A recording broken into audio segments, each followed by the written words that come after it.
Siapa di sini yang dia percaya dapat sesuatu? Sebagai contoh, dia dapat duit banyak. Terus di mindset dia, terus dia ingat Tuhan.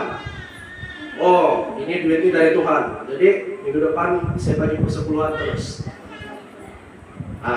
Siapa terpikir puji Tuhan lah. Tapi sangat segelintir ya. Lebih banyak yang masa dia senang, dia cenderung melupakan Tuhan. Tapi bila sudah susah atau ada masalah kah, sakit kah, dia baru bersungguh-sungguh datang kepada Tuhan.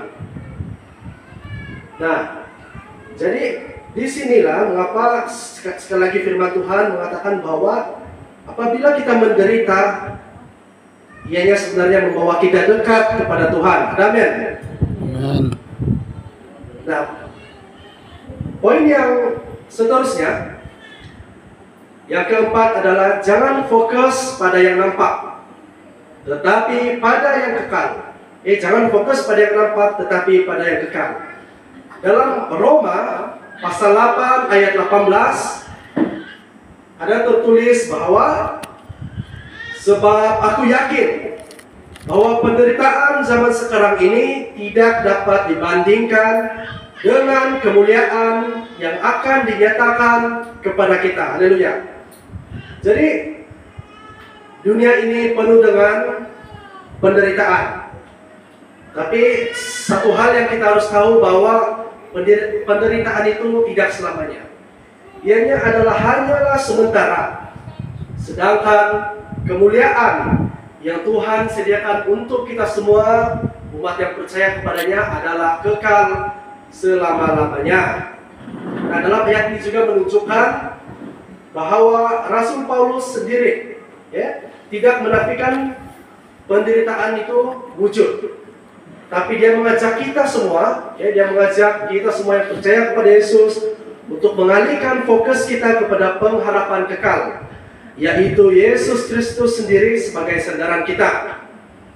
Jadi, kita tidak hidup hanya untuk hari ini, tetapi untuk hari yang kekal bersama Tuhan. Dan apabila kita mengingat janji kekal ini, kita akan sanggup bertahan walau kita ditimpa oleh tekanan hidup di kiri, di kanan, atas, bawah. Kita tetap mampu bertahan jika kita mengingat janji Tuhan ini. Nah, sebagai satu ilustrasi, macam kalau student lah kan, di sini berapa orang pelajar selain pelajar SCM lah. Nasional jangan satu orang sama saya lah. Nah, jadi sebagai pelajar nih, dia punya tugas adalah untuk antaranya untuk belajar lah. Saya sendiri tidak nafikan lah. Ini belajar sebenarnya nomor 2 lagi. Tapi pengalaman di situ bersama dengan cikgu-cikgu, kawan-kawan, dan selebihnya saya pikir itu nomor 1. Sebab kalau belajar nih, kalau saya sendirilah last minute baru saya belajar. Sebab saya suka last minute. Kalau last minute. Sebab last minute ini bila sebagai contoh pemeriksaan minggu depan, tapi 2-3 hari baru belajar. Saya punya style begitu, sebab saya lebih ingat lah begitu. Kalau saya sudah belajar sedia, saya cenderung untuk lupa. Tapi kalau 1-2 hari lagi sebelum exam, saya baru belajar, dan di sanalah tekanan itu muncul. Dan bukan saja dalam pelajaran lah. Jadi sebagai seorang pelajar, dia akan belajar untuk mendapat keputusan yang cemerlang. Dia tidak belajar 1 hari, terus dia jawab exam dia straight A, dia cemerlang. Bukan.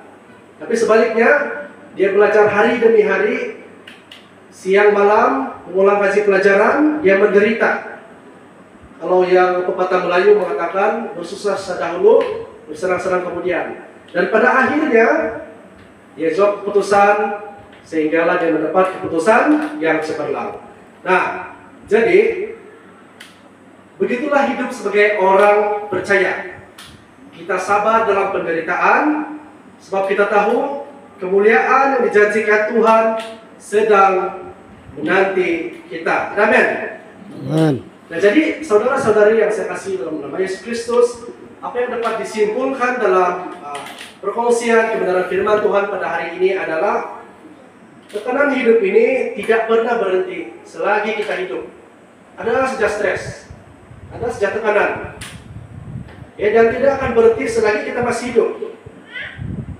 Nah, cara untuk menghentikan tekanan itu apa? Bukan bunuh diri. Sebab saya bilang selagi hidup, selagi itu ada tekanan. Bukan, tapi dengan merenungkan, ya, kebenaran firman Tuhan ini, dan kita haruslah bersyukur sebab di dalam tekanan kita Tuhan Yesus tidak pernah meninggalkan kita.